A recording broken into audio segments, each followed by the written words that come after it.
ተዋህዶ መሸሸጊያዬ ኦርቶዶክስ መጠለያዬ ሰላምሽ ከፍ ይበልልኝ እናቴ ሁሌም ኖሪልኝ ሰላምሽ ከፍ ይበልልኝ እናቴ ሁሌም። ይሄ የጅማ ጎርፍ ነው። 3 መኪና ይዞ ሄዷል። 4 ባጃጅ፣ 3 ሞተር፣ በታሪክ ታይቶ የማይታወቅ እጅግ ከባድ እና አደገኛ የሆነ የጎርፍ አደጋ በጅማ ከተማና በዙሪያዋ በሚገኙ አካባቢዎች ላይ ተከሰተ። በአካባቢው ለተከታታይ ሰዓታት የጣለው ከባድ ዝናብ ያስከተለው ይህ ጎርፍ በከተማዋ ሰፊ የመኖሪያና የንግድ ቀጠናዎችን ሙሉ በሙሉ በውሃ እንዲሸፍኑ አድርጓል። እንደ አካባቢው ነዋሪዎችና የዓይን እማኞች ገለጻ በጅማ ከተማና በዙሪያዋ ባሉ 4 ዋና ዋና ወንዞች ሙላት ምክንያት የጎርፍ ውሃ ከቁጥጥር ውጭ ሆኖ ወደ መኖሪያ ቤቶችና መንገድ ላይ ፈሷል። በዚህም ምክንያት 3 ተሽከርካሪዎች በኃይለኛ ጎርፍ ተወስደዋል። የሰው ሕይወት ማለፉንና በርካታ ንብረቶች መውደማቸውን የሚያሳዩ አሳዛኝ መረጃዎች እየወጡ ይገኛሉ። በአካባቢው የደረሰው ጉዳት እስከምን ደረጃ ይደርሳል? የሕይወት አድን ስራውስ እንዴት እየተከናወነ ነው? ሙሉ መረጃውን ይዘንላችሁ ቀርበናል። አብራችሁን ቆዩ። የዓይን እማኞችና ከአካባቢው የተገኙ መረጃዎች እንደሚያረጋግጡት ለአደጋው መከሰት ዋና ምክንያት በጅማ ከተማና በዙሪያዋ ባሉ አፌታ፣ አዋቱ፣ አቤቶ እና ኪቶ በተባሉ 4 ዋና ዋና ወንዞች በአንድ ጊዜ ሞልተው መውጣታቸው ነው። በቆላማውና በደጋው የጅማ ዞን አካባቢዎች ላለፉት ቀናት ሳይቋረጥ የጣለው ከባድ የክረምት ዝናብ የወንዞቹን የውሃ መጠን ከተለመደው በላይ እንዲያቅበዘብዝ አድርጎታል። ወንዞቹ ከአቅማቸው በላይ በሆነ ውሃ በመሙላታቸው ምክንያት ወደ ከተማዋ ሰፊ የመኖሪያ ቀጠናዎች በኃይል ጥሰው ገብተዋል።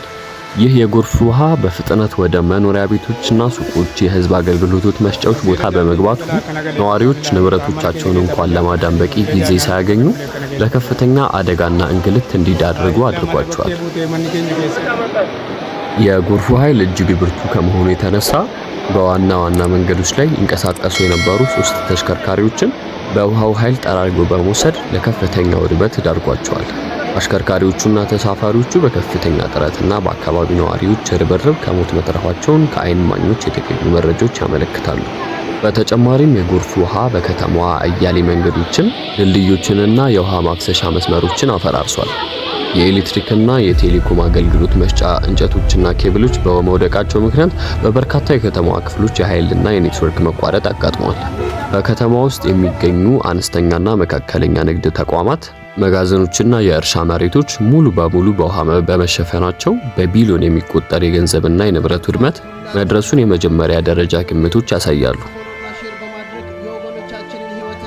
በጣም ከሚያሳዝኑና ከሚያስደነግጡ መረጃዎች መካከል በዚሁ አደገኛ ጎርፍ ምክንያት የሰው ሕይወት ማለፉ ተረጋግጧል። በውሃው ኃይል ተወስደው ሕይወታቸውን ያጡ ወገኖች መኖራቸውን የተረጋገጠ ሲሆን የሟቾች ቁጥርና ማንነት ሙሉ በሙሉ የመለየት ሥራ አሁን ቀጥሏል። እዚሁ በተጨማሪ በርካታ ሰዎች የከባድና ቀላል የአካል ጉዳት ደርሶባቸው በአቅራቢያቸው ወደሚገኙ የሕክምና ተቋማትና ሆስፒታል ተወስደው የሕክምና እርዳታ እየተደረገላቸው ይገኛል። አደጋው በሌሊትና በማለዳ ሰዓት በመከሰቱ የጉዳቱን መጠን ከፍ አድርጎታል። አያሌ አባወራዎች ከመኖሪያ ቤታቸው በመፈናቀላቸው ምክንያት ጊዜያዊ መጠለያ የሚያስፈልጋቸው ሲሆን የመጠለያ፣ የምግብና የንጹህ መጠጥ ውሃ እጥረት እንዳይከሰት ስጋት ተደቅኗል። አደጋው በደረሰበት ቅጽበት የአካባቢው ነዋሪዎች እርስ በርስ በመረዳዳት ያደረጉት የተረፉ ሰዎችን ማዳን ስራ እጅግ የሚደንቅ ነበር። የመከላከያ ሰራዊት፣ የፖሊስ አባላትና የሲቪል ፕሮቴክሽን ሰራተኞች በፍጥነት ወደ ስፍራው በመድረስ በጎርፉ የተከበቡ ሰዎችን በማውጣት ስራ ላይ ተሰማርተዋል። በተለይም በውሃው የተከበቡ ህጻናትና አረጋውያንና ነፍሰ ጡር እናቶች በጀልባዎችና በገመድ በመጠቀም ከአደገኛ ቦታዎች ወደ ተሻለ አስተማማኝ ስፍራ የማጓጓዝ ስራ በከፍተኛ ጥንቃቄ ተከናውኗል። ይህ የህይወት አድን ርብርብ አሁንም ቢሆን በተጠናከረ ሁኔታ እየቀጠለ የሚገኝ ሲሆን አደጋው የፈጠረው ድንገተኛነትን በመቋቋም የወገኖቻችንን ህይወት ለማዳን ሁሉም አካል በተቀናጀበት መልኩ እየሰሩ ይገኛሉ። በከተማው ውጪ ባሉ የጅማ ዞን አዋሳኝ ወረዳዎችና ገጠራማ አካባቢዎችም የጎርፉ ጉዳት እጅግ ከባድ ነበር። ሰፊ የእርሻ መሬቶችና ለም አፈር በጎርፍ በመወሰዳቸው የአካባቢው አርሶ አደሮች ለከፍተኛ ስጋት ተዳርገዋል። በተለይም ለቡናና በሰብል ልማት የሚታወቀው የጅማ ዞን በርካታ ማሳዎች በሚገኙባቸው የእርሻ መሬቶች በውሃ በመሸፈናቸው እና የቡና ተክሎች በመበላሸታቸው በዘመኑ ምርት ላይ ከፍተኛ አሉታዊ ተጽዕኖ እንደሚያሳድር ይገመታል። ከዚህ በተጨማሪ አያሌ የቤት እንስሳት በጎርፍ መወሰዳቸው የአርሶ አደሩን የኢኮኖሚ መሰረት ያወከ ሲሆን የአካባቢው የተፈጥሮ ሀብትና የአፈር ንጣፍ በከፍተኛ ሁኔታ እንዲሸረሸር ምክንያት ሆኗል። በጅማ የታየው አይነት ከባድና ድንገተኛ የጎርፍ አደጋ በዓለም አቀፍ ደረጃ እየተከሰተ ካለው የአየር ንብረት መዛባትና ያልተጠበቀ የዝናብ መጠን መጨመር ጋር እንደሚያያዝ ባለሙያዎች ይናገራሉ። በአጭር ጊዜ ውስጥ ከፍተኛ መጠን ያለው ዝናብ መጣሉ ወንዞቹን ከማስተናገድ አቅም በላይ ያደርጋቸዋል። በተለይም ፈጣን የከተሞች እድገት በሚታዩባቸው እንደ ጅማ ባሉ ከተሞች የከተማ ፕላን የመሰረተ ልማት ዝርጋታዎች ከእንደዚህ አይነት ድንገተኛ የተፈጥሮ አደጋ ጋር ተጣጥቦ መገንባት እንዳለባቸው የዘርፉ ተመራማሪዎች ያሳስባሉ። አፈር መሸርሸርን መከላከል፣ የወንዝ ዳርቻዎችን መንከባከብና በከተሞች ውስጥ በቂ የውሃ ማፋሰሻ ቦዮችን መገንባት ወደፊት ሊከሰቱ የሚችል ተመሳሳይ አደጋዎችን ጉዳት ለመቀነስ ወሳኝ መፍትሄዎች ናቸው። በአሁኑ ወቅት በጅማ ከተማና በዙሪያ ባሉ ወረዳዎች አደጋው ባስከሰተው ጉዳት ምክንያት ከመኖሪያ ቤታቸው የተፈናቀሉ በርካታ ወገኖች አስቸኳይ የሰብአዊ እርዳታ ያስፈልጋቸዋል። ጊዜያዊ የመጠለያ ስፍራዎች፣ የምግብ እና የንጹህ መጠጥ ውሃ እና የመድኃኒት ድጋፍ እጅግ አስፈላጊ ሆነዋል። የአካባቢው ግብረ ሰናይ ድርጅቶች፣ የሃይማኖት ተቋማት እና የበጎ ፈቃደኞች ህብረት የተጎዱ ወገኖችን ለመደገፍ የተለያዩ የእርዳታ ማሰባሰብ ስራዎችን ጀምረዋል። ይህ በዜጎች መካከል ያለው የመረዳዳት ባህልና የወገን አለኝታነት በተግባር እየታየ ይገኛል። ሆኖም ግን የጉዳቱ መጠን እጅግ ሰፊ በመሆኑ የመንግስትና የዓለም አቀፍ የበጎ አድራጎት ድርጅቶች የተቀናጀና ፈጣን ድጋፍ ካልታከለበት ችግሩ ወደ ከፋ የጤናና የማህበረሰቡ ውዥንብር ሊያመራ እንደሚችል ተሰግቷል። የጎርፍ አደጋው በጅማ ከተማ የውስጥ ለውስጥ መንገዶችና ከሌሎች አጎራባች ዞኖች ጋር በሚያገናኙ ዋና ዋና የትራንስፖርት መስመሮች ላይ ከፍተኛ ተጽዕኖ ፈጥሯል። በርካታ ድልድዮችና የጠጠር መንገዶች በመሸርሸራቸው የተሽከርካሪዎች እንቅስቃሴ ተገድቷል። በዚህ ምክንያት ወደ ከተማ የሚገቡና የሚወጡ የህዝብና የጭነት ትራንስፖርት አገልግሎቶች በመስተጓጎላቸው የምግብና የፍጆታ ዕቃዎች ዋጋ እንዳይንር ስጋት ፈጥሯል። የከተማው ዋና ዋና የንግድ ማዕከላትም በውሃ መሙላታቸው የንግድ እንቅስቃሴውን ሽባ አድርጎታል። የከተማው አስተዳደር የመንገድና የመሰረተ ልማት ጥገና ባለሙያዎችን በማሰማራት ጊዜያዊ የመተላለፊያ መንገዶችን የመክፈትና አገልግሎቶችን ወደ ነበሩበት የመመለስ ስራ እየሰራ ይገኛል። ከጎርፍ አደጋ በኋላ ሊከሰቱ የሚችሉ ተላላፊ በሽታዎች ሌላው ከፍተኛ ስጋት ናቸው። ፍሳሽ ቆሻሻዎች ከንጹህ ውሃ ጋር በመቀላቀላቸው ምክንያት እንደ ኮሌራ፣ ታይፎይድና የሆድ ኳሊፊኬሽን በሽታዎች የመከሰት እድላቸው ከፍተኛ መሆኑን የጤና ባለሙያዎች ያስጠነቅቃሉ። በተጨማሪም የቆመ ውሃ በየቦታው መከማቸቱ የወባ ትንኞችን የማራባት እድል ስለሚጨምር ህብረተሰቡ የተቋጠሩ ውሃዎችን ማፍሰስና ንጽህናውን በጥንቃቄ መጠበቅ እንዳለበት የጤና መመሪያዎች ያሳስባሉ። የጤና ጥበቃ አካላት በተጎዱ አካባቢዎች የድንገተኛ ሕክምና መስጫ ጣቢያዎችን በመክፈት ነፃ የመድኃኒትና የውሃ ማጣሪያ ኬሚካሎች ለህብረተሰቡ የማደል ስራ ላይ ተሰማርተዋል። ይህ በጅማ ከተማ የተከሰተው አሰቃቂ የጎርፍ አደጋ ወደፊት ተመሳሳይ አደጋዎች እንዳይደገሙ ትልቅ ትምህርት የሰጠ ክስተት ነው።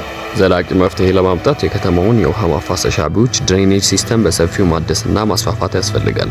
በወንዝ ዳርቻዎች ላይ የተገነቡ ህገወጥና ስጋት ደቃኝ የሆኑ ግንባታዎችን ማካለል እንዲሁም በወንዞች ዙሪያ የዛፍ ተከላና የአፈር እንክብካቤ ስራዎችን መስራት የጎርፍ አደጋን ለመቀነስ ወሳኝ ሚና ይጫወታሉ። በተጨማሪም የቅድመ ማስጠንቀቂያ ስርዓቶች በመዘርጋት ህብረተሰቡ ከአደጋው በፊት አስፈላጊውን ጥንቃቄ እንዲያደርግ የሚያስችሉ የመረጃ ፍሰቶችን ማጠናከር ይገባል። በአጠቃላይ በጅማ ከተማ አካባቢ የተከሰተው ከባድ የጎርፍ አደጋ በሰው ህይወት፣ በንብረትና በመሰረተ ልማቶች ላይ ከፍተኛ ጉዳት ያደረሰ አሰቃቂ ክስተት ነው። አሁን ላይ ከተጎዱ ወገኖች ጎን መቆምና የተጀመሩትን የመልሶ ማቋቋም ስራዎች ማጠናከር የሁላችንም ኃላፊነት ነው። እናንተስ በጅማ ከተማ የተከሰተው የጎርፍ አደጋና ከተጎዱ ወገኖች ድጋፍ ጋር በተያያዘ ያላችሁን አስተያየት ምንድነው? ሀሳባችሁን ከታች በኮሜንት ክፍሉ ላይ አካፍሉ። ቪዲዮውን ላይክ እና ሼር በማድረግ መረጃውን ለሌሎች እንዲደርስ አድርጉ። በቀጣይም ተመሳሳይ ወቅታዊ መረጃዎች እንዲደርሷችሁ ቻናላችንን ሰብስክራይብ በማድረግ አብራችሁን ቆዩ። ስለተከታተላችሁኝ በእጅጉ አመሰግናለሁ።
ተዋህዶ መሸሸጊያዬ ኦርቶዶክስ መጠለያዬ ሰላምሽ ከፍ ይበልልኝ እናቴ ሁሌም ኖሪልኝ ሰላምሽ ከፍ ይበልልኝ